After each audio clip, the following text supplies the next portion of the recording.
It's hunting time. Welcome everyone to episode 12 of AFK Arena Stories and Lore. Today we'll be taking a look at the backstory of Fawkes, Death's defeat. So sit back, relax, and let me tell you a story. Fawkes is a man of few words, and there are very few people alive who know his story. Even his real name is seldom used, with most of those in the business referring to him as Death's Defeat, a nickname he acquired through his reputation as a top-tier vanquisher of the undead and unnatural. Fawkes pursues his quarry relentlessly and handles them without mercy. On the rare occasion that he isn't working, Fawkes lives a quiet, simple life. Unlike most people, adventure equates to work. This wasn't always the case, however. As a child, he would often venture deep into the dark forests near his home, disappearing into the trees for hours or even days at a time. He wasn't, however, alone.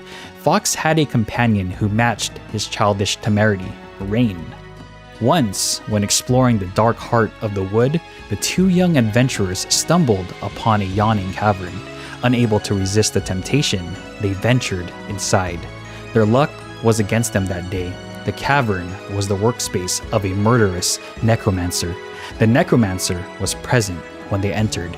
He couldn't let his secret get out, and besides, two fresh bodies were a valuable asset in his line of study.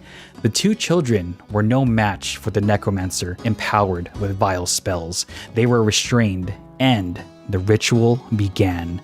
Wicked knives were placed beside the altars, and strange symbols were drawn on the floor in animal blood. In a twist of extreme fortune, a group of demon hunters had witnessed the children's entry to the cave and had followed them in, using them as a welcome distraction to catch their prey by surprise. They barreled in, weapons bared, and protective incantations swirling around them. Though they had the drop on their target, he managed to escape. The ritual hadn't progressed far enough to begin the sacrifices, but nonetheless, the children weren't completely unscathed. Fawkes had already been infected by an incorporeal parasite, an entity possessing an intelligence and a will of its own. Through the stern and careful instruction of his saviors, he learned to control the thing that lived in his left hand. The group trained Fawkes and Rain in the ways of combat, tracking, and survival. Eventually, Fawkes even learned to use the parasite as a power source, invigorating him with a power unknown to most common folk. The parasite's will still pulls at his mind, but he'll never succumb to its force. Fawkes has no permanent home. He is a nomad, wandering the land in search of those who would inflict their dark machinations on others. Wherever he finds them, he tears them out, root and stem.